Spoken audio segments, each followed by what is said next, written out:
The council chamber of Corvier shimmered with ambient light that clung to the crystalline walls like liquid gold. From his seat at the far end, Elder Seer Alvin watched the young rulers swagger in, their ceremonial cloaks brushing the polished floor with the arrogance of youth. They carried the weight of conquest in their eyes, but none bore the weight of wisdom. Not yet. Alvin's hands trembled, not from age, though he had lived a millennium beyond the normal span of Corvan species, but from a premonition he could no longer ignore. The corridors of memory were vivid tonight. He remembered the first contact era, when humans were a fledgling species stumbling into the void of stars. Others had laughed then, and he had warned, as he warned now.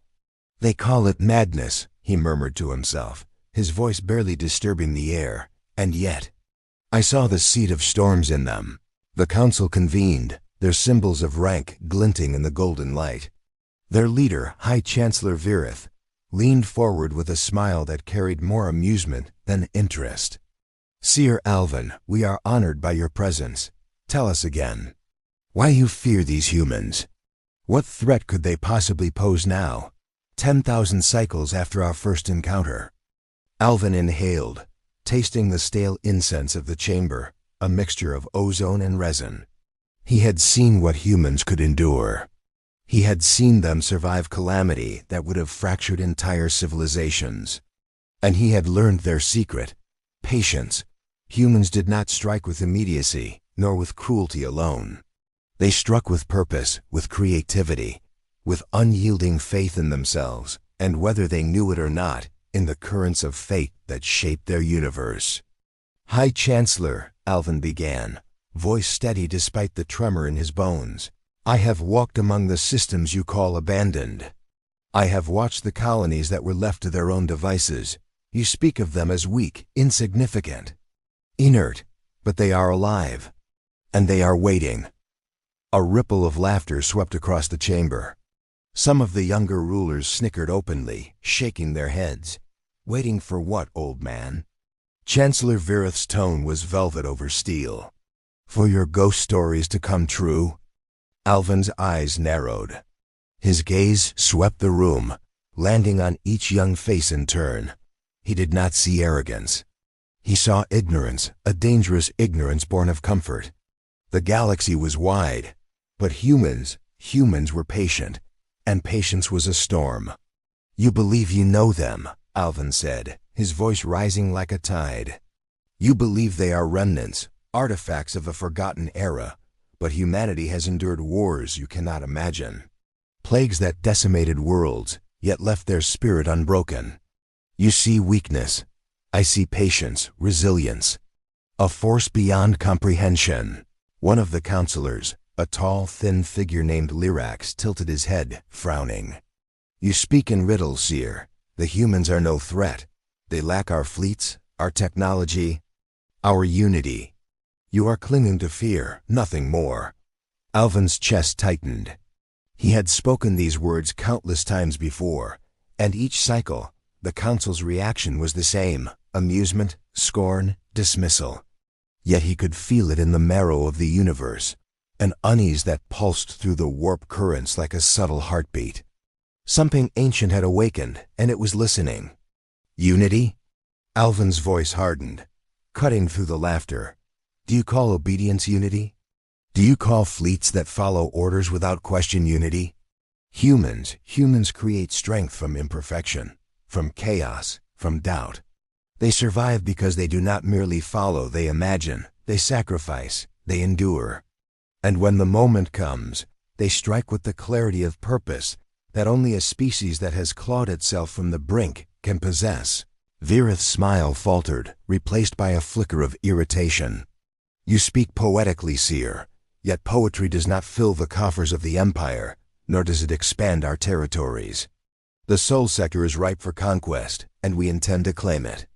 Your warnings, they are quaint but irrelevant." Alvin's hands gripped the edge of his chair.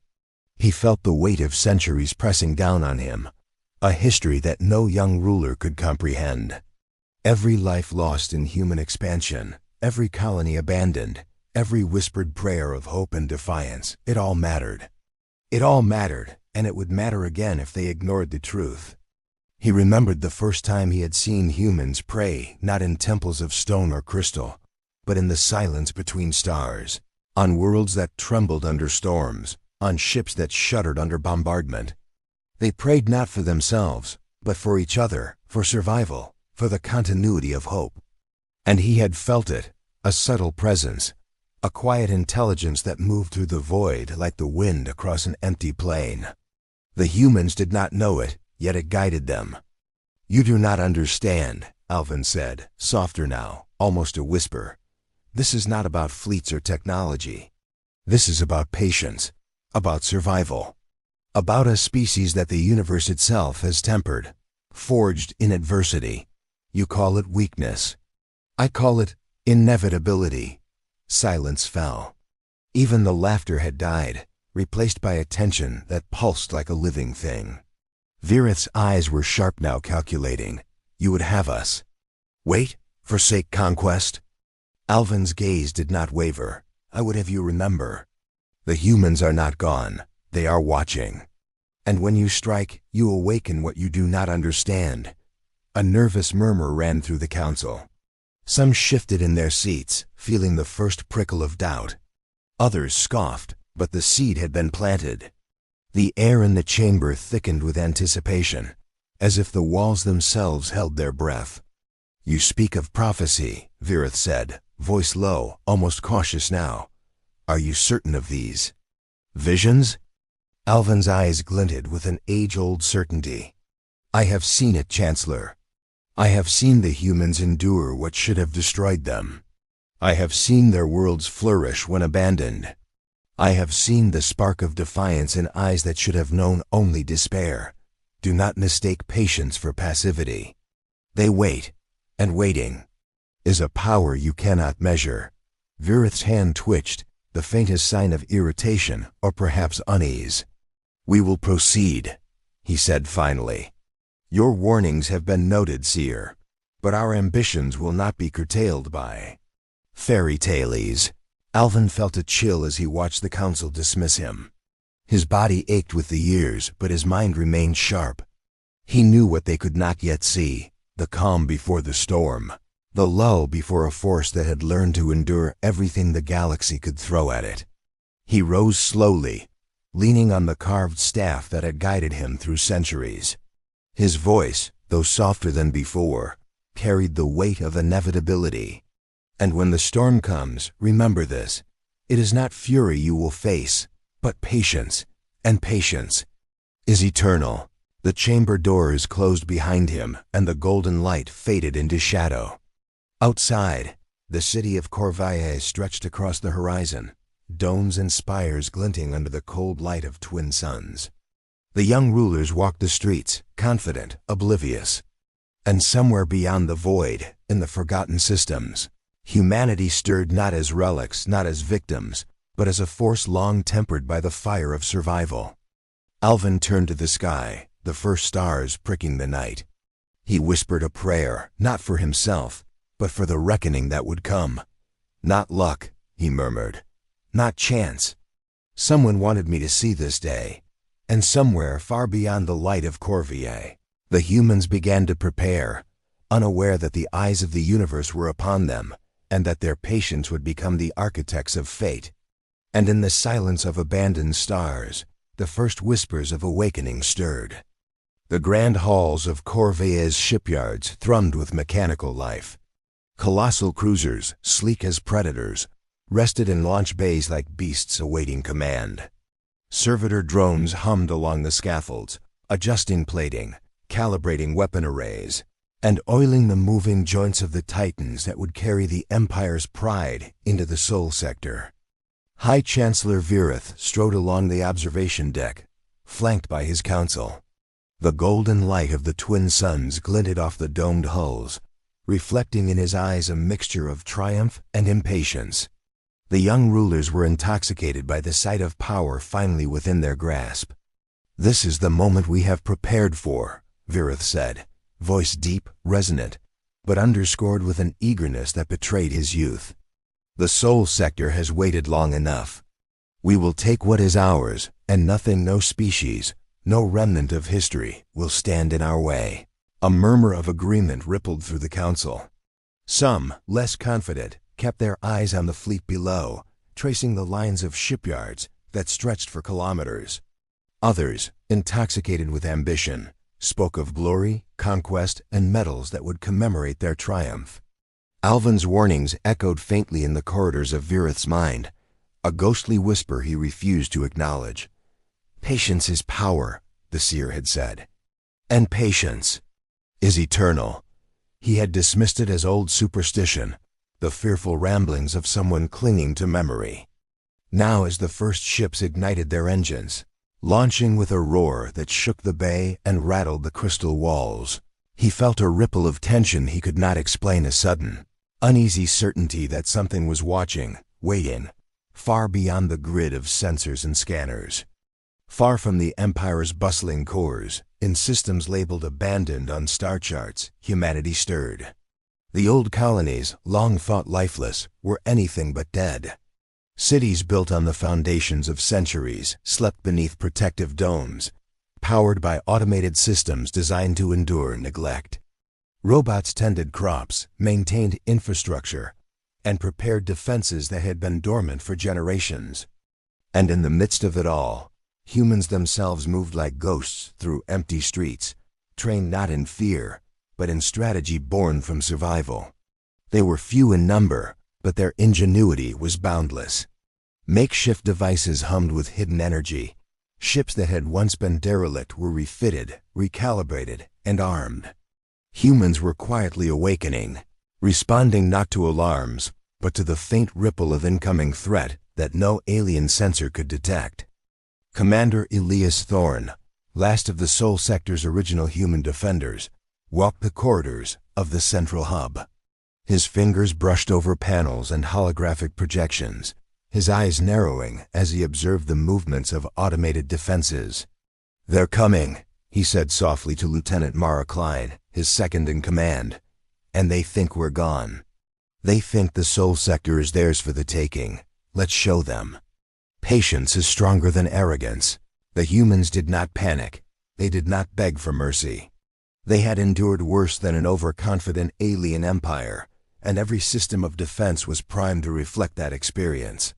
Sensors blinked quietly, relaying data that would guide the automated grid.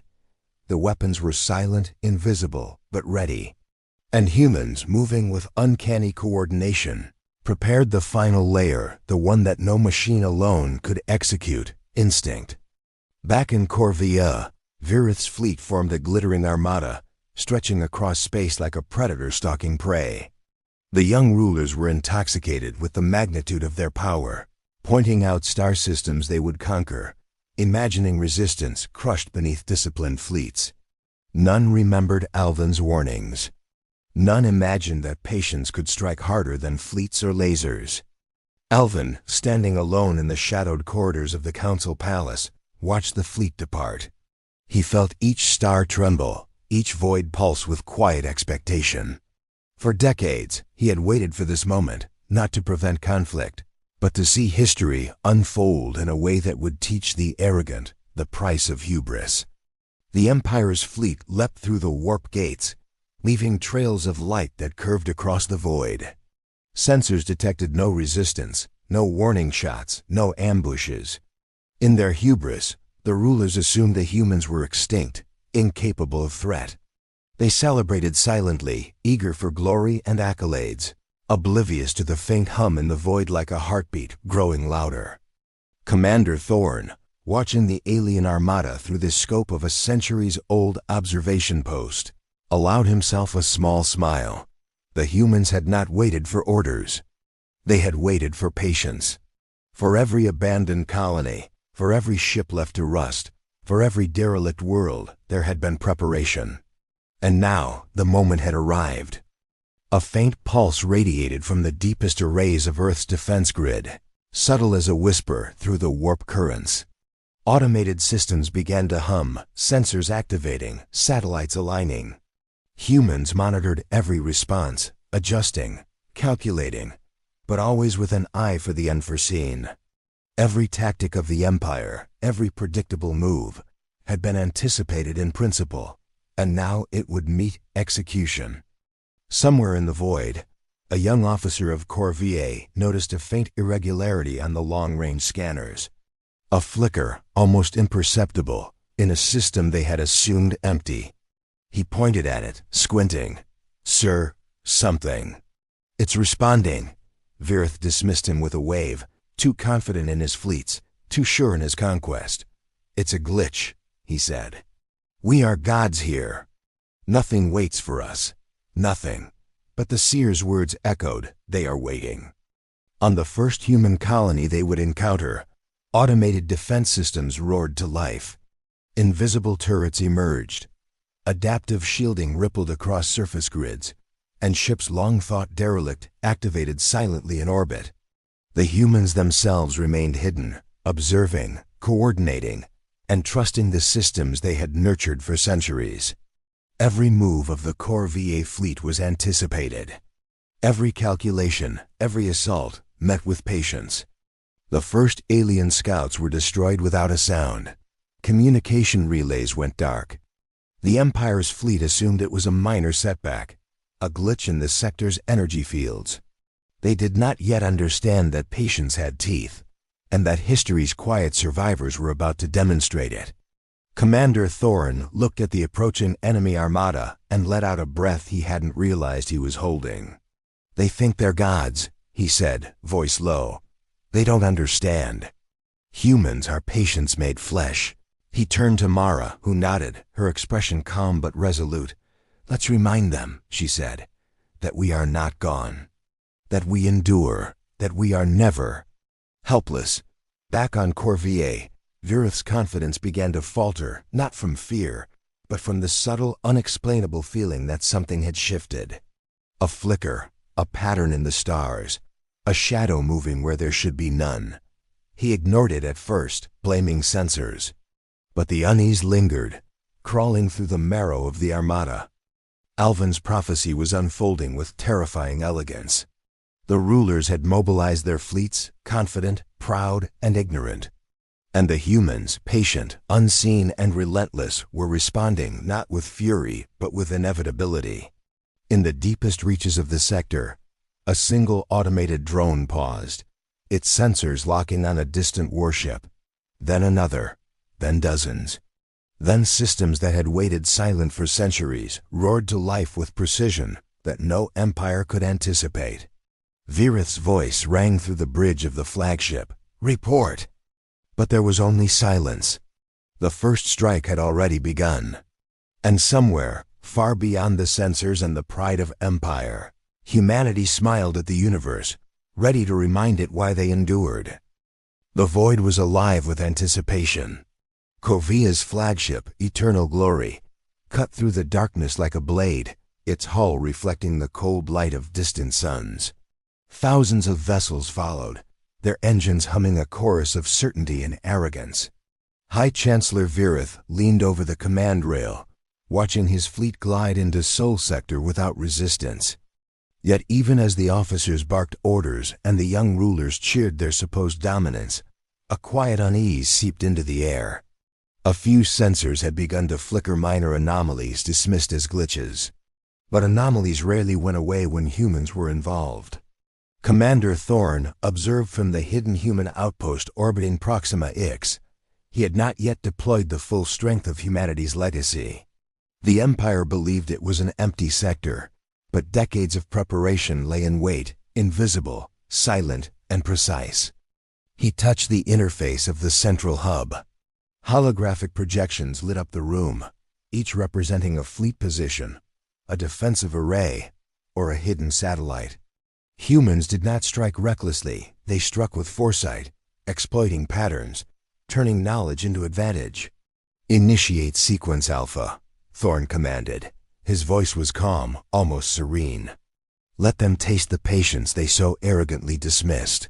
Across the sector, the first Corps VA scouts entered orbit around a supposedly abandoned colony. Sensors detected nothing unusual at first. Then, with a faint pulse of energy, their ships shuddered. Systems flickered. Weapons misfired. Communications scrambled. Within seconds, the fleet's carefully orchestrated dance of conquest began to unravel. The human defense network activated silently. Orbital turrets emerged from hidden silos, invisible until they fired with unerring precision. Automated drones swarmed in patterns that mimicked organic intelligence. Mines previously inert detonated in sequences that carved paths through enemy ships, isolating vessels and causing chaos. Every move had been anticipated, every weakness exploited. On board the flagship, panic began to ripple. Officer Lyrax shouted over the comms, "Sir, our scouts, they're being destroyed. We're losing formation."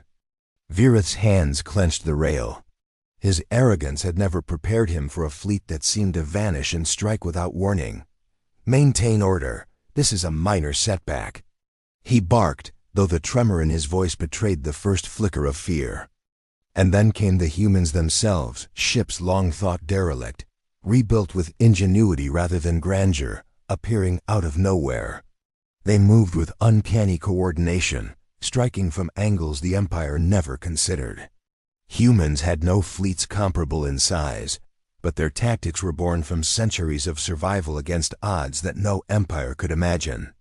Every strike was precise, every maneuver deliberate, and every human aboard carried the calm certainty of inevitability. Alvin, watching from the safety of Corva's observation sanctum, did not flinch. He had expected this, and yet the execution of human patience was more elegant than he had envisioned. The young rulers would not just face resistance, they would face proof that the universe bends to the enduring will of those who refuse to surrender.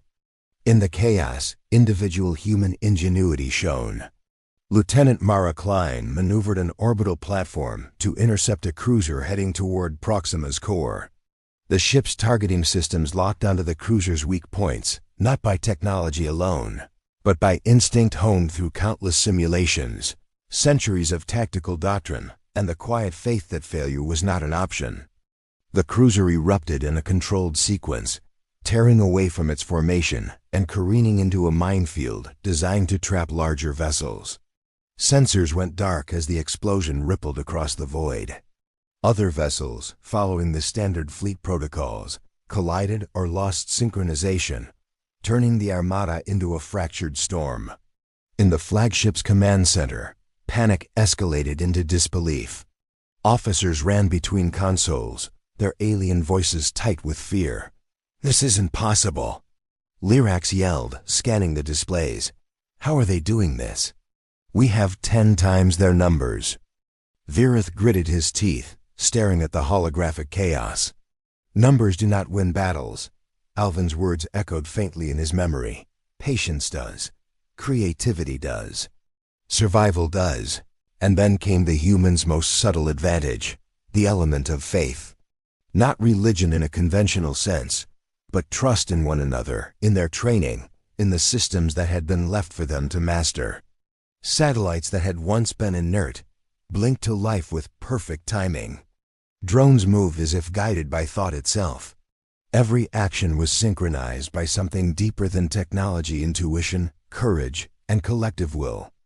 Virith's fleet faltered further. Panic spread from the vanguard to the center to the rear, a ripple that could not be stopped. The young ruler's confidence was shattered in moments they thought would bring glory. They had never faced an enemy that did not act out of fear or greed, that did not hesitate, that waited silently for the moment of perfect strike. Thorn watched the flagship through the orbital sensors. He allowed himself a small smile. Humans were never the strongest by brute force. They were relentless, patient, and capable of ingenuity in situations no one else could navigate. That was their strength. That was why they endured. In the corridors of the flagship, alarms blared and officers scrambled. Communications were disrupted, engines faltered, and the realization of human cunning spread like wildfire. Virith's jaw tightened. "We underestimated them." Alvin's voice, carried by the currents of memory and prophecy, whispered in the chamber where he watched the stars. "They are not gone. They endure. And when you strike, you awaken." Inevitability. The humans did not celebrate.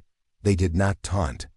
They moved with purpose, striking where necessary, holding where prudent, and always anticipating the next move. They were a species tempered by adversity, sharpened by survival, and guided by the quiet, unseen hand of providence that had allowed them to endure for millennia. Virith's pride shattered piece by piece as human ingenuity dismantled the Armada's cohesion. Ships collided, shields faltered, weapons misfired, and the once great fleet became a storm of confusion and chaos. And in the midst of it, the humans remained calm, precise, unyielding. Alvin's prophecy had begun to manifest not as myth, but as a tangible force in the void. Humans, underestimated and abandoned, were no longer survivors. They were architects of inevitability, and the Empire's fleet was about to learn the cost of ignoring the wisdom of the past. As the first flagship fell silent, drifting helpless among the scattered remnants of its own pride, Commander Thorn allowed himself a moment to reflect. The humans had not sought glory. They had not sought vengeance. They had acted as humans always did, with patience, courage, and the faith that endurance could outlast arrogance. And somewhere, in the infinite expanse of stars, the quiet intelligence of creation God, unseen but felt, breathed through the calm, through the precise orchestration of survival, through the hearts of humans who had waited for this day. And as the smoke of shattered pride drifted through the void, the humans prepared for the next move, silent, patient, unstoppable. The remnants of the Corvia Armada drifted like wounded beasts through the black expanse of Sol Sector. Smoke trails glimmered faintly against the void, signaling not just defeat, but the first fracture in the Empire's pride. High Chancellor Virith paced the command bridge of the Eternal Glory, his posture rigid with disbelief. His young counselors whispered frantic theories, each more desperate than the last. How is this possible? Virith finally demanded, voice trembling, not with fear for his life, but for the collapse of certainty he had taken for granted. We have 10 times their numbers. 10 times. Alvin's prophecy replayed in the corridors of Virith's mind. Patience is eternal. Words that had once been ignored now cut sharper than any blade. Below, in the hidden human colonies, Commander Thorn surveyed the battlefield with calm precision. Each destroyed vessel, each scrambled system, each faltering fleet formation was not an accident, but a carefully orchestrated consequence of centuries of planning. Humans did not act recklessly. They acted with creativity, adaptability, and the quiet confidence born from surviving what no one else could. Mara Klein, standing beside him, tapped the interface, analyzing the scattered enemy ships. "They're trying to regroup," she said. "But every move is predictable. They don't understand us yet." Thorn nodded. "They will learn, eventually. But we have time, and humans.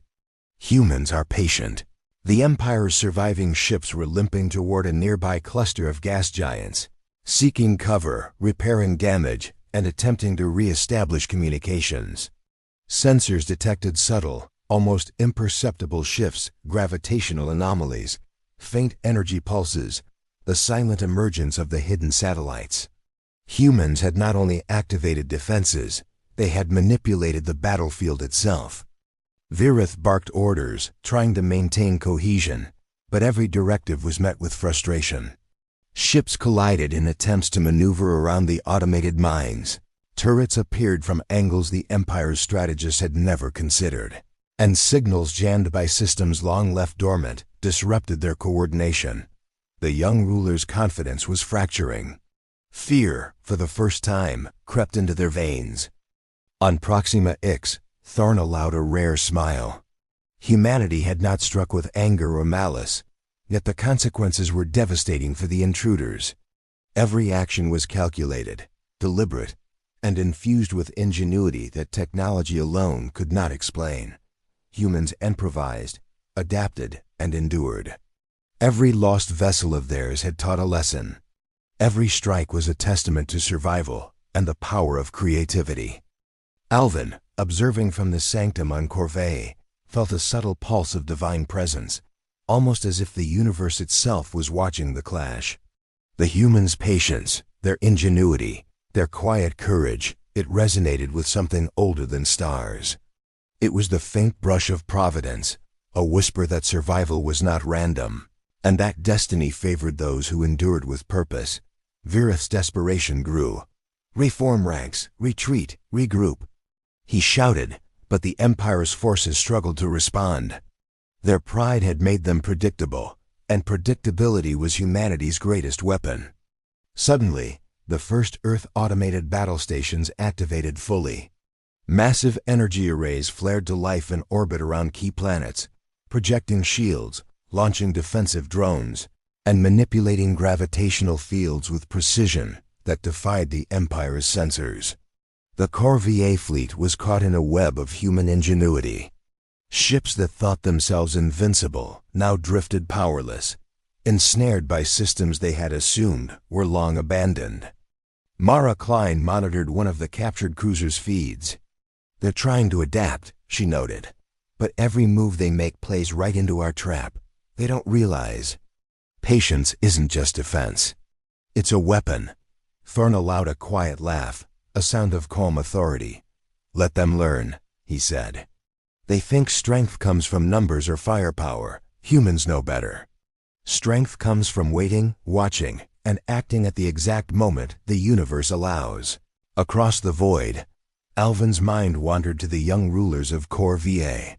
He remembered their laughter, their dismissive glances, their arrogance. None had understood that strength was not always visible, that power did not always announce itself with fire and steel.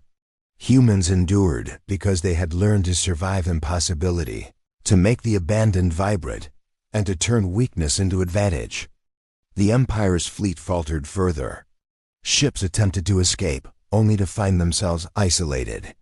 Energy beams from hidden satellites pinned cruisers in orbit, while automated drones disabled weapons with surgical precision. Corvair soldiers, trained for glory, found themselves facing a foe that refused to fight predictably, a species whose patience had become a calculated art form. Virith slammed his fist against the console. "We are gods. Nothing should be able to resist us." Alvin's voice, almost imperceptible, echoed in his memory. "Do not mistake patience for passivity. They wait. And waiting is a power you cannot measure." Far from the front lines, in the quiet corridors of a human command hub, Thorne observed the unfolding chaos with a mixture of satisfaction and somber reflection. Humans were not perfect. They bled, they doubted, they felt fear, but they endured. Every strike they made, every tactic they deployed, was an extension of the human spirit, resilient, creative, and relentless. And then, subtle yet undeniable, came the first human counteroffensive. Not a full fleet, but shadows, small, precise strikes that crippled Corvair supply lines, disrupted communications, and cut escape routes. The Empire's pride faltered further.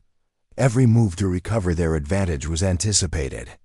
Every attempt at improvisation met human ingenuity. On board the Eternal Glory, Virith's confidence cracked. He realized, perhaps too late, that victory was no longer possible by might alone. His young counselors cowered behind consoles, their arrogance replaced by terror. The lesson Alvin had warned of was unfolding in real time. Wisdom ignored becomes prophecy fulfilled. Alvin exhaled, leaning on his staff, the weight of centuries pressing down on him. He had known humans would endure, but the elegance of their patience never ceased to awe him. The Empire had underestimated them, and the consequences were already written in the void. As the first human shadow fleet struck, disabling a key cruiser, Virith's bridge erupted into alarms and flashing lights. The young ruler's laughter had been replaced by disbelief, confusion, and the dawning understanding that the universe itself had conspired, subtly, in humanity's favor. Even amidst chaos, humans did not rejoice. They moved with purpose, precision, and quiet dignity, their actions infused with the invisible hand of experience, faith, and relentless ingenuity. Each strike, each maneuver, Each calculated pause was a testament to a species tempered by adversity, sharpened by survival, and guided by a subtle, unseen intelligence that even the Corvée could not measure. Alvin's gaze drifted to the stars. "Not luck," he whispered. "Not chance. Someone wanted them to endure. Someone wanted me to see this." And somewhere in the depths of the sector, humans readied the next stage of their defense, a combination of ingenuity, patience, and faith that would soon test the limits of Corvée arrogance. And as the shadows of the humans' awakening spread across the void, the Empire realized too late that patience is not weakness, it is inevitability. The void was alive with fire and shadow. The Corvée Armada, once a symbol of invincibility, staggered under the invisible weight of human strategy. Systems thought abandoned were now orchestrated networks of precise defense, each move anticipating the arrogance of an enemy that had never known resistance like this. High Chancellor Virith clutched the command rail of the Eternal Glory, his knuckles white against polished alloy. Sweat ran down his temples, though the environment was climate-controlled. His empire, his pride, his future, everything teetered on the edge of annihilation. "Status report," he barked, voice tight. Lyrax's console blinked furiously, streams of data scrolling too fast for comprehension. "Sir, shields failing across 3 cruisers. Communications are jammed sector-wide.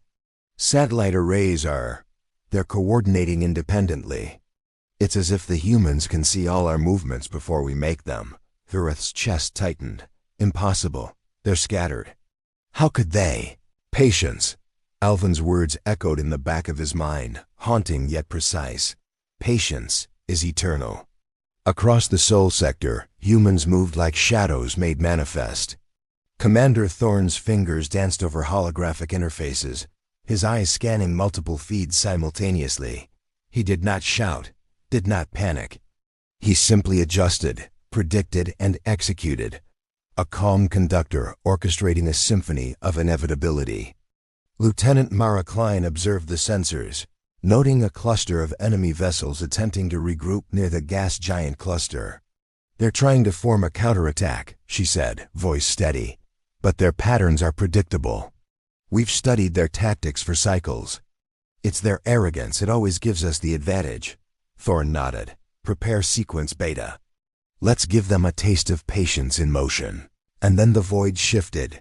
Automated defense grids flared into life, satellites realigning to create energy corridors that channeled the Corvée vessels into precise kill zones. Mines detonated in choreographed sequences, crushing cruisers against the gravity wells of planets. Drones moved with eerie intelligence, disabling propulsion systems and weapons with surgical precision.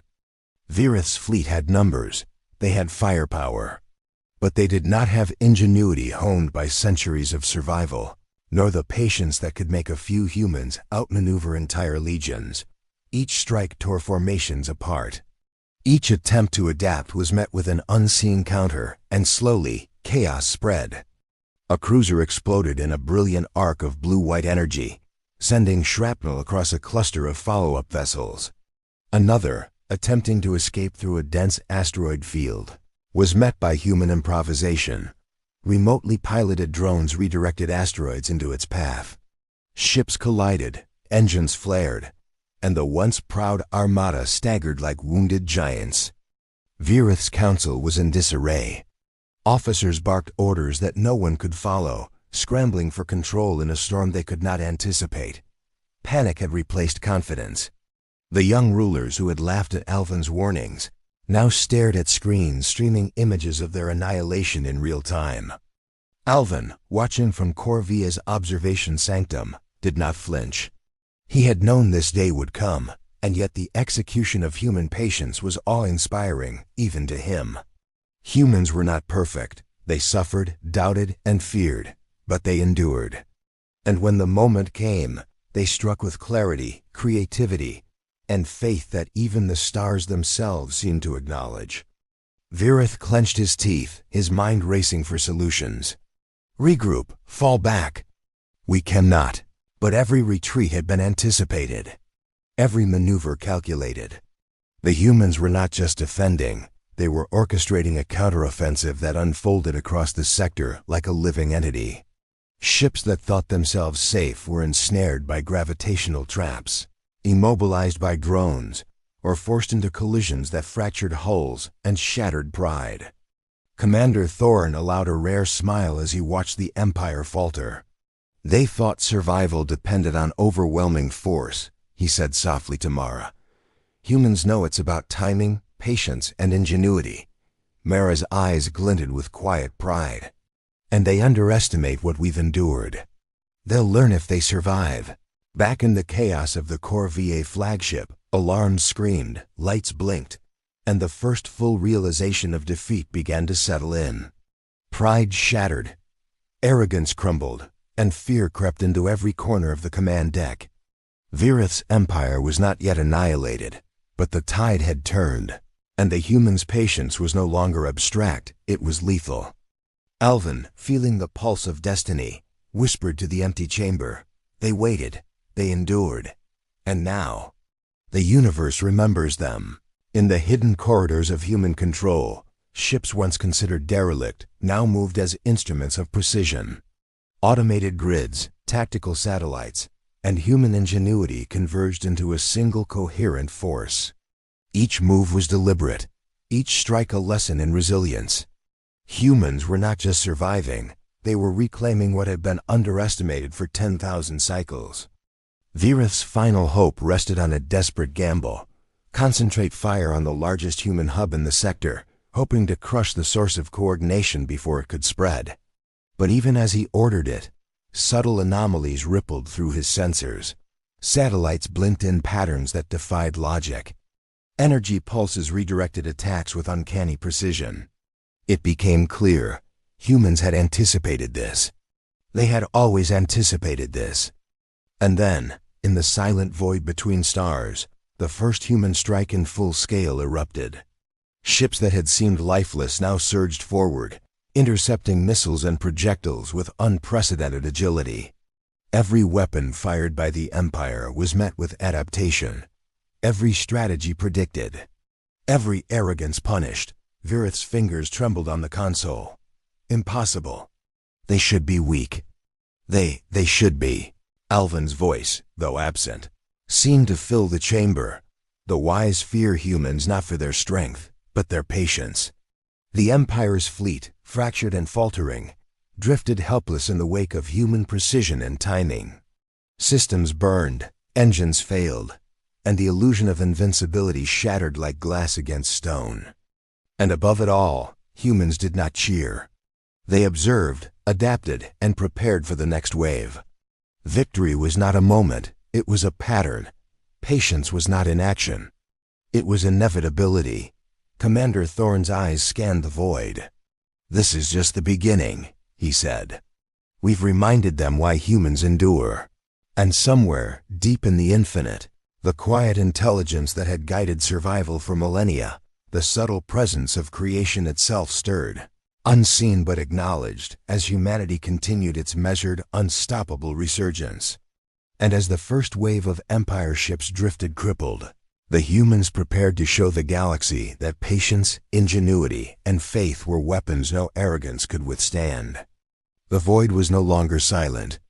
It vibrated with the precision of human strategy, a rhythm that Corvée had neither anticipated nor understood. The scattered fleet of the Empire drifted in chaos, their ships crippled, systems failing, and morale fractured. High Chancellor Virith gripped the rail of the Eternal Glory, the cold metal biting his palms, while alarms screamed across the bridge like wailing spirits. Every report brought new disaster. Sensors flickered, failing to capture human ships that emerged from hiding places long thought obsolete. Satellite grids once considered inert pulsed into life, redirecting attacks, collapsing enemy formations, and slicing through shields with surgical precision.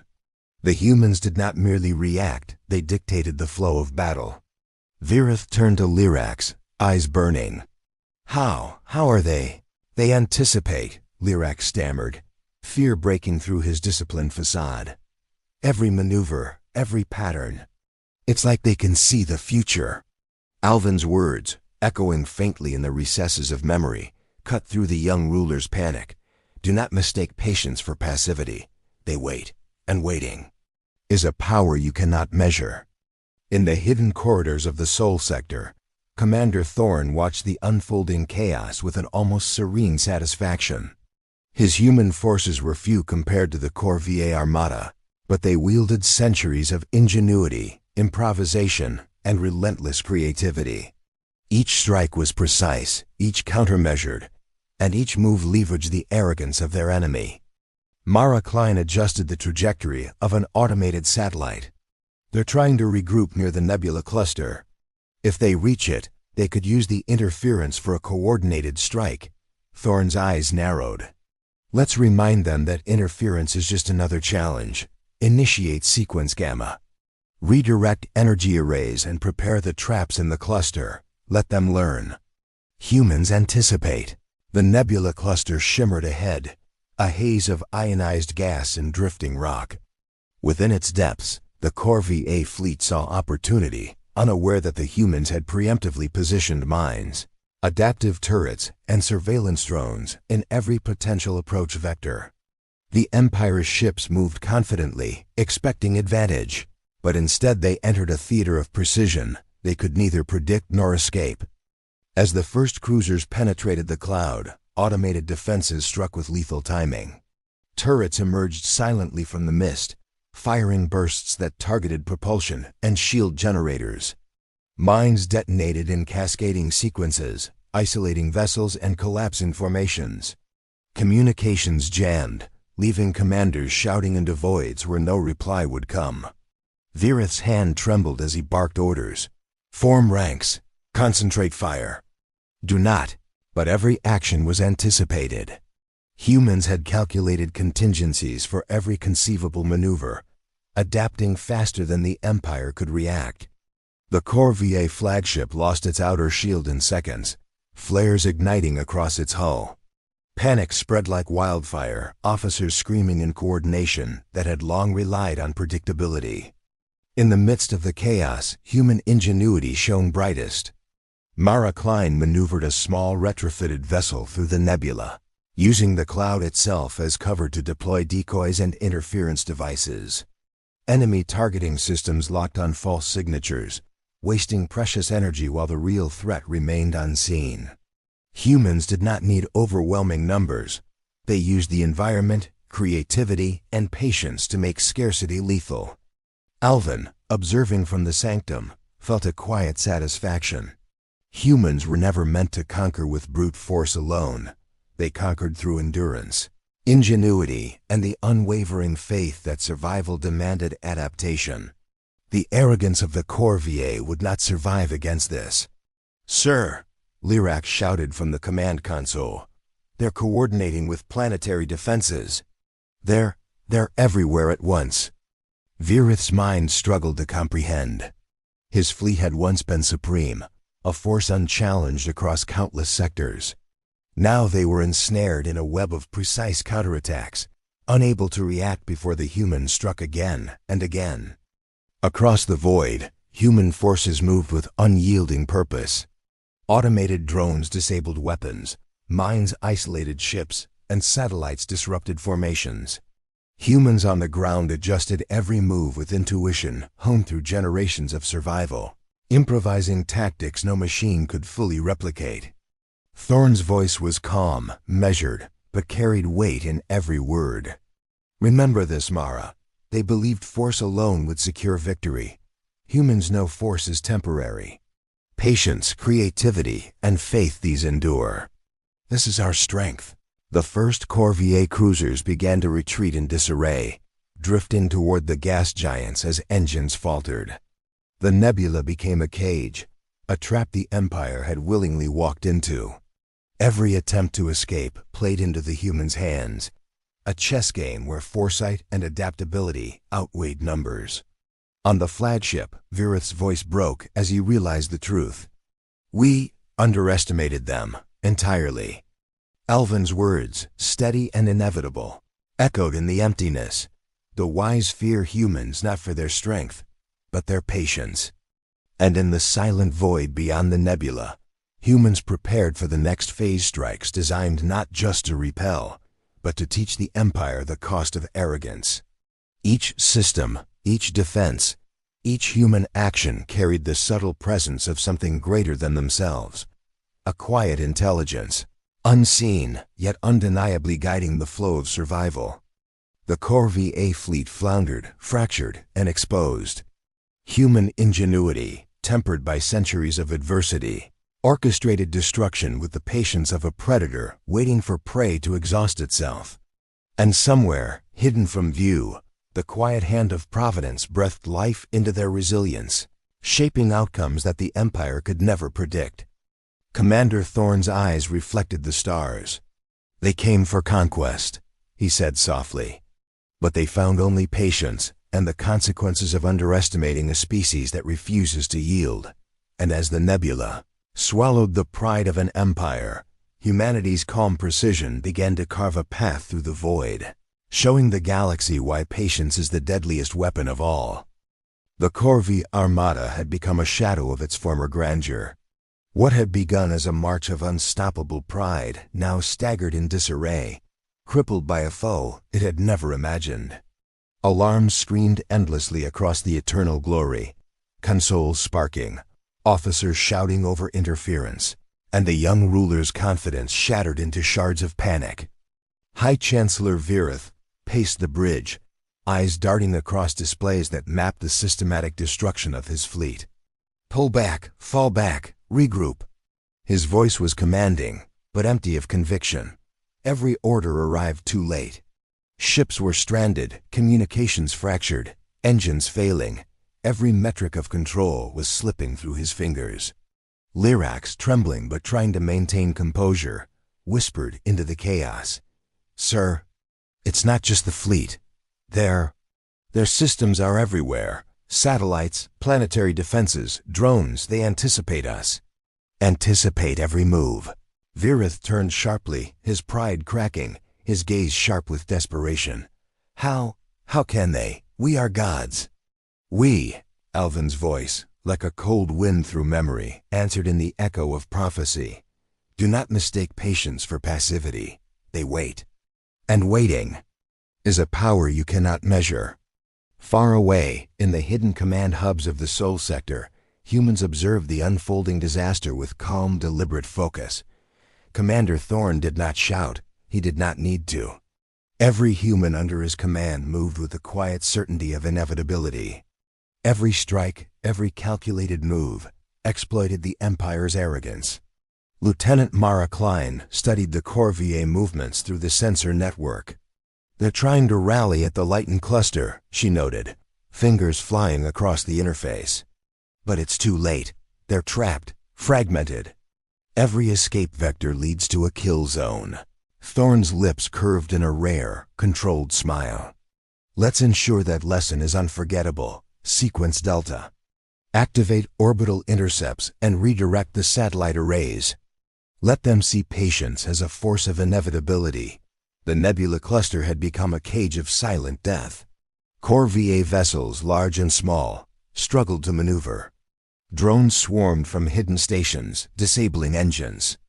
Mines detonated with deadly timing, fracturing formations. Automated orbital turrets fired with lethal precision, each strike guided by centuries of human ingenuity. Virith's fleet was collapsing not due to overwhelming force, but due to the humans' ingenuity, patience, and adaptability. Every attempt to escape, every calculated counterattack, played into human hands. The Empire's pride was unraveling, shredded by a species it had assumed extinct, underestimated, and irrelevant. Alvin observed from Corvée, a heavy weight on his shoulders. He had lived centuries to witness this moment, the culmination of warnings ignored. Humans were never invincible, they never claimed to be, but they endured, they adapted. And when the time came, their patience became a weapon more precise than any fleet, more terrifying than any technology. Within the wreckage of the Armada, mutiny simmered. Officers accused one another of failure, ranks splintered. Coordination dissolved. Virith, desperate, attempted a rally, but the chaos was too deep. Systems that should have responded were compromised, every predictable tactic anticipated and exploited.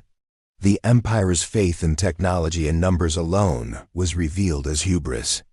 Thorn observed the psychological collapse with quiet efficiency. "Humans," he said to Mara, "know that courage without patience is wasted. They believed force alone could secure victory. They've learned the cost of underestimating us."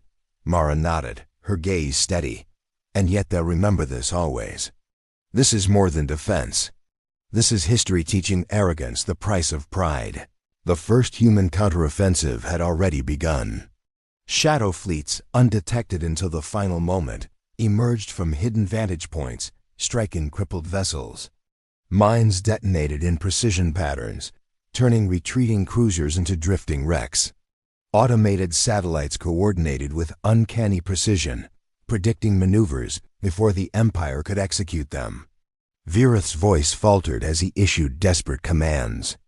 "Concentrate fire on their central hub. Destroy their command arrays.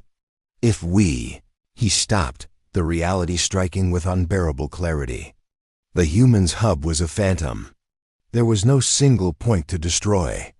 Their command was distributed, decentralized, and infinitely adaptive. Every attempt at domination was countered by a species that had thrived on improvisation, intuition, and the quiet intelligence of endurance. Alvin's voice, steady and unyielding, whispered in the back of Virith's mind. The wise fear humans not for their strength, but their patience. And then, like a silent tide, humanity struck again. The orbital grid of Proxima X erupted with synchronized precision. Energy pulses disabled cruisers' propulsion systems. Turrets emerged from hidden silos to disable weapons. Drones moved through the void with deadly efficiency. Ships once thought derelict fired at angles no one had calculated. The Corvair fleet was no longer fighting humans. They were fighting inevitability itself. Virith slumped into the command console, his pride broken, his empire unraveling around him. How could we have missed this? Alvin's gaze lingered on the stars, faint pride in his eyes. The young rulers had ignored warnings, mocked the wisdom of the past, and now they were learning that survival was not about might alone. Humans endured because they waited, adapted, and acted with clarity, born of centuries of hardship and faith. Commander Thorn, observing the final collapse of the Nebula Cluster engagement, said softly, almost to himself, "They came for conquest, but they found only patience. And patience is a weapon sharper than pride, fiercer than any fleet." The Empire's remnants began a chaotic retreat, drifting into the void like wounded predators. Ships that had believed themselves invincible were now drifting tombs. The humans, calm and precise, allowed them to retreat strategically, methodically ensuring that the lesson of underestimation would be burned into memory. Alvin's prophecy had unfolded with terrifying elegance. Humans, underestimated and abandoned, were no longer just survivors, they were masters of inevitability. And the Corvair rulers, drunk with arrogance, would never forget the cost of ignoring the wisdom of the past. And as the last of the shattered fleet limped into the shadows, humanity's patience settled over the sector like a quiet storm, unseen, inevitable, and unstoppable. The remnants of the Corvair fleet huddled in fractured formations, drifting through the void like wounded predators. They had survived the first wave of humanity's precision, but only just. Panic still rippled through the command decks of their vessels. Ships drifted in silence, engines flickering, systems damaged. The young ruler's confidence had been shattered, replaced by terror and disbelief. High Chancellor Virith slumped in his command chair aboard the Eternal Glory, face pale beneath the cold, artificial light. Around him, officers argued, shouted, and pointed fingers. Desperation had fractured the unity of command. Pride had collapsed into chaos. Alvin, standing in the observation sanctum on Corvair, watched the unfolding scene with a quiet weight on his shoulders. He had lived for centuries to see this day, and yet the elegance of human patience and ingenuity struck him anew. Humans were not invincible, but they endured, adapted, and acted with purpose beyond reckoning. In the hidden corridors of the Soul Sector, Commander Thorn orchestrated the next phase. The humans had allowed the Empire to survive, but not to recover. Patience was not mercy, it was strategy. Every move had been calculated to maximize lessons learned and minimize unnecessary destruction. Lieutenant Mara Klein tapped the interface, eyes scanning the remaining Corvier vessels. They're trying to retreat toward the Arcturus cluster. Engines are failing, but they'll attempt to reform. If we let them, they'll consolidate and fight back with what remains. Thorn nodded. Let's remind them of the cost of arrogance. Sequence Epsilon. Deploy the Shadow Fleet and initiate coordinated strikes. Disable, don't destroy, teach. Don't kill. Humans moved like shadows across the sector. Automated satellites aligned in patterns that mirrored living predators. Energy grids flared with deadly precision, and drones intercepted any attempt at escape. The Corvier fleet was trapped in an invisible web. Every action anticipated, every instinct leveraged against them. On board the flagship, Virith's hands shook. They're everywhere. How? We should have outmaneuvered them. Alvin's voice, calm and unyielding, echoed through his memory. Do not mistake patience for passivity. They wait, and waiting is a power you cannot measure. The first human strike of the counteroffensive hit with quiet inevitability. Cruiser engines overloaded from energy redirection, forcing them into debris fields.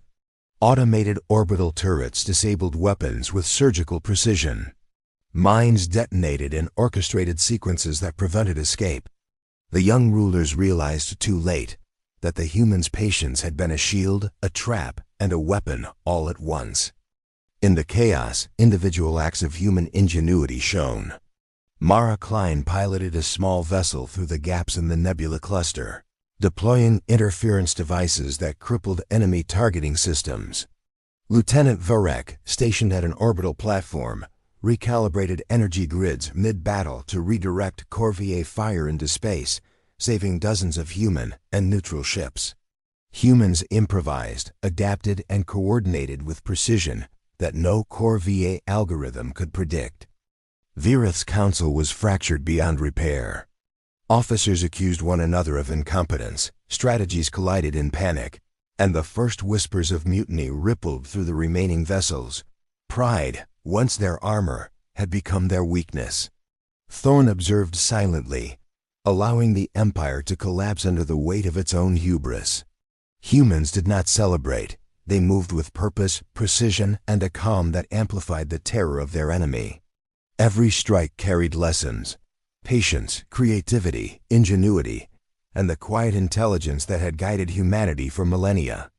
Alvin's gaze rested on the stars. They endure because they wait, he whispered. They triumph because they adapt. They survive because they believe in something greater, even if unseen. And in the midst of destruction, a subtle presence lingered, the intelligence of creation, quiet but undeniable.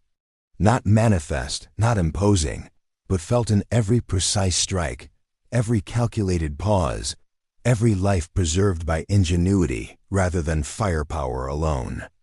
The Corvier fleet staggered under coordinated human strikes, fractured and immobilized.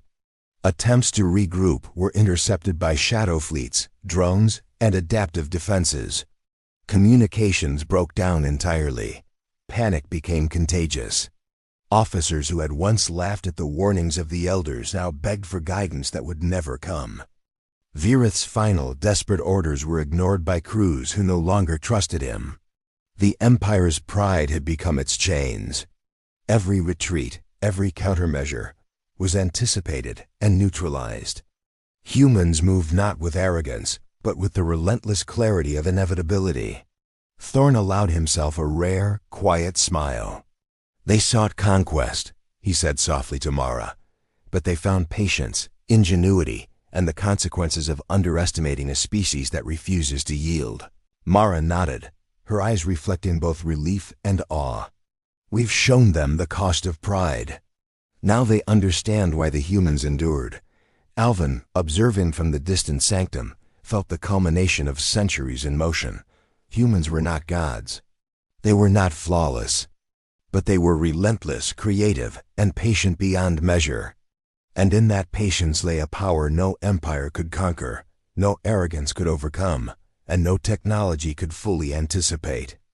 And as the shadow fleets moved through the void, guiding the empire's remnants into the inevitability of lesson and humility, humanity prepared for the final act, the demonstration that patience, faith, and ingenuity could rewrite the course of history itself. The void was no longer a battlefield, it was a proving ground. The Corvier Armada, once a symbol of unchallenged power, had been shattered into drifting remnants, immobilized by human ingenuity, patience, and foresight. High Chancellor Virith's pride, once as vast as the empire he ruled, lay in tatters. Every command he gave was met with failure, every hope dashed against the wall of inevitability. Alvin, observing from his sanctum, felt the weight of centuries settle in his bones. He had warned them, he had pleaded. And now the wisdom of the first contact era was being fulfilled in stark, devastating clarity. The young rulers had ignored the warnings, and humanity had endured patient, cunning, relentless. Commander Thorne watched the sector through a network of holographic feeds, eyes calm but focused. The humans had not sought annihilation, they had sought precision, control, and the ultimate lesson. Every movement was calculated. Every countermeasure designed to teach, not to kill. The Empire's arrogance would be dismantled systematically, their pride exposed as the vulnerability it truly was. "Prepare Sequence Omega," Thorne said quietly. "Deploy the final coordinated strikes. Disable, isolate, and immobilize. Let them understand what patience and ingenuity can achieve." Lieutenant Mara Klein's fingers flew across the console. "All shadow fleets are in position. Orbital arrays are ready. Their last hope, the flagship and central command, is exposed." The first strike was silent, almost imperceptible. Energy pulses redirected the flagship's own weapons against it, causing malfunctions that immobilized its engines. Automated drones disabled critical systems across multiple vessels, while hidden mines and turrets created barriers too complex for the enemy to navigate. The Corvier fleet had no room to maneuver, no angle from which to retaliate. Virith's voice, strained with desperation, cut through the alarms. "Concentrate fire. Do not allow them." But it was too late. Every move he could make had been anticipated. Every attempt at resistance folded under the weight of human patience and ingenuity. The young rulers realized with growing horror that they had been outmaneuvered not by brute force, but by the enduring will of a species they had dismissed as weak, abandoned, and obsolete. Alvin's voice, echoing like wind through the void, whispered a single truth. The wise fear humans not for their strength, but their patience. Humans did not celebrate. They acted with quiet authority, precision, and restraint. Where possible, they allowed the Corvier crews to survive, leaving them with the memory of defeat rather than the finality of death. Mercy, after all, was part of human ingenuity, a weapon of the spirit as much as of strategy. In the command hub of Proxima X, Thorne observed the culmination of the operation. "They thought survival meant overwhelming power," he said softly to Mara. "We've shown them it's about foresight, patience, and adaptation. That is why humans endure." Mara nodded, eyes scanning the last crippled vessels. "They will remember this. Every captain, every officer, every ruler. They will know what happens when arrogance dismisses wisdom." Virith slumped into his console, pale and silent. The young rulers who had mocked Alvin's warnings now faced the unbearable reality. Their empire, their pride, their sense of invincibility, all dismantled by patience, ingenuity, and a species they had underestimated. Alvin, watching the final strands of the battle resolve, allowed himself a faint, somber smile. Humans were never perfect. They bled, they doubted, they feared. Yet they endured, adapted, and triumphed, guided not only by willpower, but by something quietly greater than themselves, the unseen intelligence, the subtle hand of providence that had watched them survive against impossible odds. The final corvée vessels drifted in silence. The Empire's ambitions, once radiant with pride, had been reduced to scattered ghosts across the void. The humans had not just survived, they had rewritten the terms of engagement, teaching an entire civilization a lesson in humility, patience, and respect for life, shaped by ingenuity and faith. Thorn lowered his gaze from the holographic displays, letting the calm wash over him. Mara Klein stood beside him, eyes reflecting awe and quiet reverence. "They called it madness," Mara said softly. "We call it humanity." Alvin's gaze drifted to the stars, the faint presence of divine order palpable in the patterns of survival, the timing of strikes, and the inevitability of triumph. He whispered into the quiet sanctum, "Not luck. Someone wanted them to endure. Someone wanted this lesson to be remembered. And somewhere, in the infinite expanse of the universe, humans prayed not for victory, not for glory, but for the strength to endure, to create, and to persist against odds that no empire, no arrogance, and no technology could ever anticipate. The galaxy would remember this day, not for the fury of war, but for the patience, ingenuity, and relentless spirit of humanity. And as the last echo of empire pride faded into the void, the humans stood silent, patient, and unbroken proof that even in the darkest corners of the cosmos, will, ingenuity, and faith endure.